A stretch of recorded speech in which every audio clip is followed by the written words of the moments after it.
Hello, I'm Debbie Bell, and joining me is Janusz Diemko. Good morning. Good morning. Wolfgang Heinrich. Good morning, Debbie. And Roger Bracken. Good morning. Good morning. All from First Data, and we're here to discuss developments in mobile payments technology in Europe. So Janusz, I must start with you really, because in Poland and Eastern Europe, they seem ready to move forward with mobile payments technology. Is this your opinion too? Yes, and I think there's a few reasons for that, and I think it's partnership and collaboration between all of the interested parties. I mean, we have banks who are rolling out contactless technology, which moves smoothly then to mobile payment technology. We have outsourcers such as ourselves who support that rollout. We have the mobile operators who are also ready at this moment to invest because they see that there's a big infrastructure for payment acquiring. So in Poland, a third of the terminals already accept contactless technology, which we believe can then move more easily to mobile. And this joint investment means that the ecosystem is building up first from cards, which then naturally progresses to mobiles as the smartphone adoption is so high. So in essence, why do you think they're so ready to take the mantle here? I think it's a case that the consumers see a need. Probably younger consumers, they actually view smartphones as a ubiquitous technology that they actually enjoy having with them all the time, which means that moving from contactless cards to mobiles is much, much easier. Mm-hmm. And Germany, Wolfgang? In Germany, the market is slow on the adoption of non-cash payments, and not surprisingly, this proliferates into the mobile payment sector as well. Infrastructure is still missing, but consumers aren't overly keen to move, and therefore mobile operators and financial institutions are more dabbling at the subject. Whilst in Switzerland, bordering market, we see a big move of a concerted effort, similar to what Janusz explained for Poland, to happen, and that may very well happen next year and cover the whole country. So that's good. That's getting momentum then. Yes.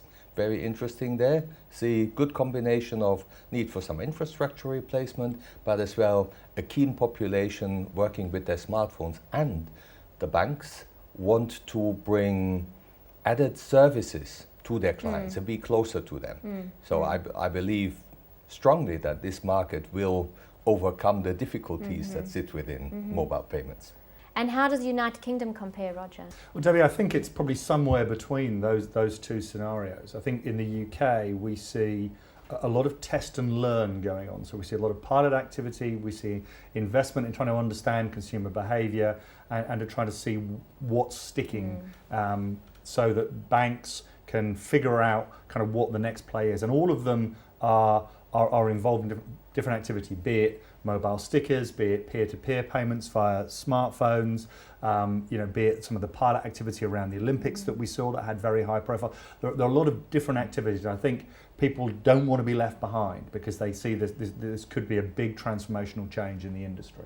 So, I mean, we're in a situation now where everyone's got a mobile phone or a smartphone as part of everyday life. So, as an umbrella view, how does this transfer into mobile payment solutions? It makes it a very complex game, to be honest, and we see regional differences play an essential role in how fast this moves forward. Now I can say that many of our clients, both on the financial institution sides and the retail side, are coming to us and ask, can you help us get this started? So from an everyday sort of aspect, a person may use their mobile phone or smart device to look up a restaurant and book a table, for example, or they may log on to Facebook. So Roger, how can that help develop mobile payment technology? So I think there's a couple of key themes here. I mean, the first, as you rightly point out, is the movement of things, social media applications onto the smart device that people have with them all the time. And to your point, the rate of adoption and the speed at which those kind of applications are coming and being widely used, so for vouchering, for loyalty, for social media, all focused through that smart device, be it a tablet or a smartphone, it is really key. I think we also see an intersection, and let's just take London as an example, where consumers now for transport through the Oyster card are very, very comfortable with using contactless technology. We see this coming together to provide kind of a richer consumer experience. So more than just displacing cash at point of sale, but bringing together a number of different strands around loyalty or location-based services that give the consumer a much richer experience. So in the United States, ISIS and is it the Google Wallet, they're battling it out, aren't they? So how do we see this sort of mobile payment ecosystem developing in Europe, Middle East and Africa? I think it's similar. It needs a cooperation. It can't just be one of the parties. I mean, the mobile operators are key because they're distributing the phones. Yes. They're allowing applications to go through their infrastructure. We need the banks to be selling these services to their consumers. We need to have a payment infrastructure that is actually going to enable the mobile operators and the banks to actually give services to the consumers. Otherwise, there just won't be mobile payments being able to be transacted. So, I mean, this one to you, Roger, are we going to see, I mean, picking up from Janusz, are we going to see easier partnerships between telecoms, banks, issuers?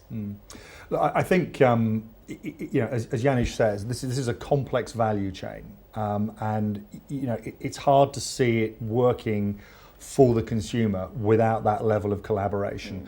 But it is a big challenge for the industry to figure out. And I think one of the attractions of the whole mobile payment space is, you know, it potentially opens up a number of new profit pools or sectors or segments of the market that we can all play in, where, you know, there are new services for the consumer. So let's start from the consumer. The consumer has a new service that they want to use that brings together a location-based service, brings together vouchering, brings together a payment.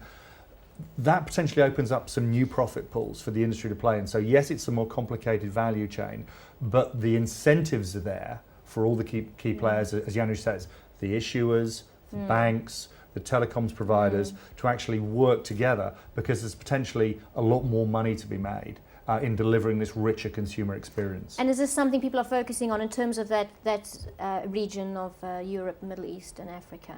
Is there more thought in terms of getting that going in those areas? We can see pilots. I mean, the UK has a few. In Poland, they've moved to two of the mobile operators actually starting to connect banks.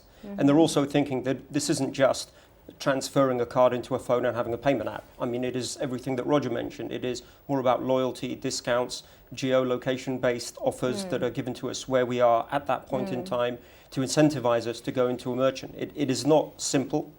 But again, we have to increase the profit pool for us to be able to offer these services because this is a complex technology. Talking challenges now, I mean, what makes mobile payments so challenging is that in some regions, the commercial structure and design is unclear. So do you think this is discouraging participation? As I said, it certainly increases the complexity and getting started. We see here examples of Poland, and I mentioned Switzerland, where some good joint movements, where everything comes together, helps bring this up. And those examples will be watched closely by the consumers as well as financial institutions, retailers in the other countries, and move forward. There's always a certain lead in one area. We've seen the example of the Oyster card here in the UK. It's a great example in London that carries. We see what happens in Poland, Switzerland. That will bring it together. As you see, in this way, we'll get a broader followership, which will not start in all of the countries at once.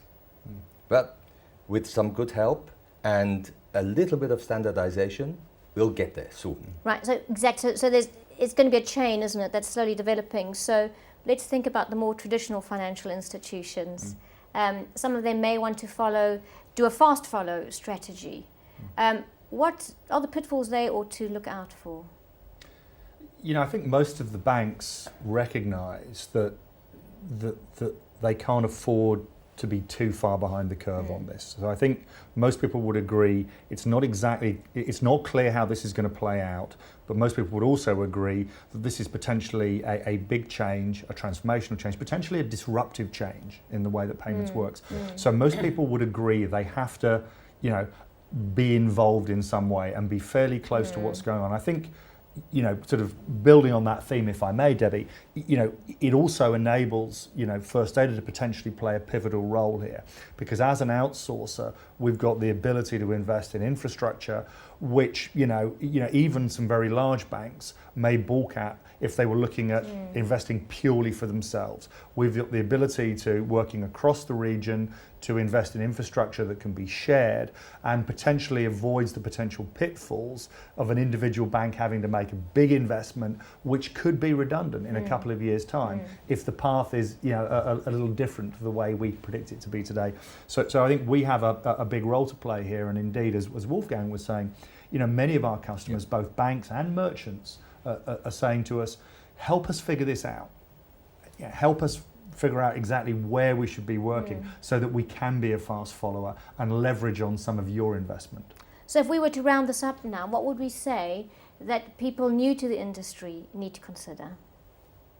Well, I think they need to look at the potential business models that are there and what's happening now. It may not be the final case. They need to increase the revenue pie. That's the first thing. To find partners like First Data that can bring together banks, telecom operators, merchants into one, because we're able to offer various business models. So as the market evolves, without big investment for the banks, we can try and help them roll out various solutions in various markets to test before they actually have to decide which one is the long-term strategy that they're going to adopt. Great, well thank you, and thank you for joining us. Thank you. You're welcome, David. And thank you for watching.